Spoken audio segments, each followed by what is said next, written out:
Pag-usapan natin ngayon ang isang online survey. Kahapon lang ito ginawa. Posted by Pinas Now. Ganito yung survey. If ngayon gaganapin ang presidential election, sino ang iboboto mong presidente? So may apat na choices.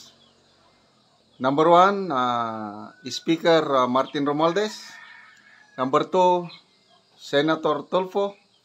Number 3, Senator Hontiveros. And number 4, BP Sara.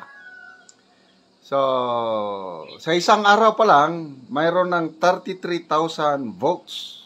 So, mabilis ang pagboto, no?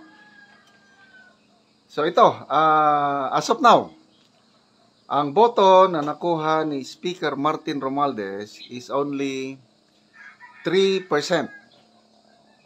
Ang nakuha naman ni Senator Tulfo is 2%. Ang nakuha ni Senator Hontiveros is 1%. Ang nakuha ni BP Sara is 94%. Wow! Halos similar result ito. Mayroon online survey din. Nakalimutan ko na yung channel. Tinanong lang yung kanino sila naniniwala, yung trust rating naman. Ang trust rating na nakuha ni BP Sara is 95%. Ang trust rating ni Pangulong Marcos Jr. is 5%. 4%. 1% lang kay Speaker Martin Romualdez. Ito ngayon ang lumalabas basta online survey. Sa social media ngayon, pag mayroong mga post or videos, binabasa ko ang mga comments. Basta post tungkol sa politika, lalo na itong sigalot between BP Sara and Speaker Romualdez, President Marcos, gano'n. Nako, halos 90%, more than 90% sa mga comments, pumapabor, sumusuporta kay BP Inday Sara. Kakaunti lang yung mga pumapabor sa kabila. Kaya, sige, itong ginagawa nila ngayon na panggigipit sa mga Duterte, hindi nila napapansin siguro. Hindi sila nagbabasa ng comments. Ang pinapaniwalaan lang nila yung mga survey ng yung Okta Research, survey ng Tangery, mga ganon. To me, ang real survey, itong mga ganito. Kasi automatic, online, tapos yung mga kalye survey, yun ang mga tunay na survey. Ganon din, marami ng mga nagkakalye survey ngayon.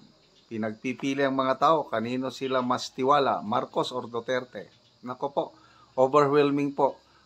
Majority ng Pilipinos nagpapahayag ng suporta o tiwala pa rin sa mga Duterte. So ito, ulitin ko, Pinas Now. Isang araw lang na botohan, 33,000 votes, overwhelming 94% ang boboto kay BP Inday Sara. Okay.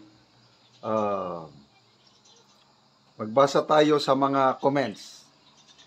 Okay, yung comment ng nag-post si Pinas Now, latest, sabi niya, malinaw na sa lahat sa survey sa ating YouTube channel na kahit anong paninira nila kay BP Sara, di naniniwala ang majority sa kanilang mga paratang. Okay? Yun nga yung isang post na nabasa ko, Philippine Star ang nag-post na teachers favor o sumusuporta sa impeachment ni BP Sara. Nako, pinutakte ng batikos ng mga netizens ang Philippine Star. Dahil sinong teachers yan? Baka mga teachers lang na kasamahan ni Franz Castro. Kakaunti sila. So, karamihan nag-comments doon, mga teachers. Sabi na, teacher ako, I support BP Sara. Teacher ako, hindi ako naniniwala sa mga paratang laban kay BP Sara. teacher ako, ganito, ganito. Dapat ang teacher, non-political. Wala kaming kinakampihan dahil kami ang nagkakanda, kami yung ng eleksyon.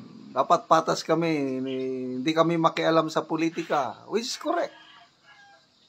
Lahat yan, mga mind conditioning. Okay, so magbasa pa tayo dagdag comments. Helena, sabi niya, BP Sara lang ang malakas. Don Salazar, masipag magtrabaho, hindi magnanakaw. No vote sa lineup ni BBM. Si Villas Thunder, BP Sara Duterte, support kami, mga OFW. Okay. Speaking OFW, may napanood ako kahapon sa Dubai. Taga Ilocos Norte ito Nako, Maka Duterte. Taga Ilocos Norte, Maka Duterte siya. Tapos, ini-interview yung mga kasamahan niya, nagre-reklamo yung kasama niya, ang hirap ng buhay namin dito. Tapos, kayo dyan sa Pilipinas, nagkakagulo po kayo, nag-away-away. Sinisiraan nyo ng mga Duterte. Mga Duterte kami. So, marami, mga OFW na dismayado. Ang daming OFW na sumuporta sa candidate BBM. Hoping na bayan babangon muli pag upo niya. Anong nangyari? Wala. Lalong humihirap ang buhay ng Pilipino. Okay. Si Cheng. Of course, ang love namin si Ma'am BP Sara. Si James.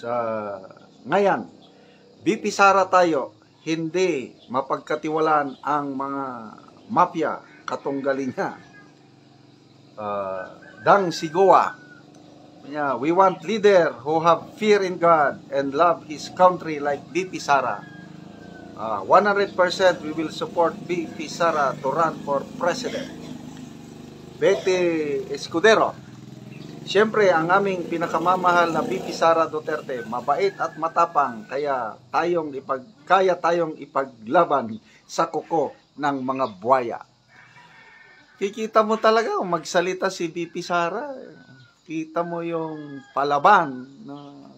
She does not care kung anong mangyari sa kanya, political career niya, kung may nakikita siyang mali, nagsasalita talaga. Yan ang tunay na leader. Nakakabilib pag sayang. Nasa huli talaga ang pagsisisi. Sabi niya, akin na ang presidency noong 2022.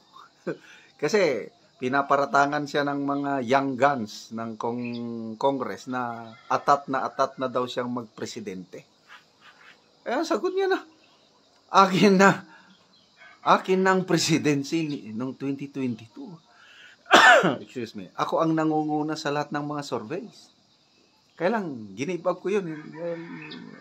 Hindi ko pa panahon. Sabi niya, may iba pa akong gagawin sa buhay.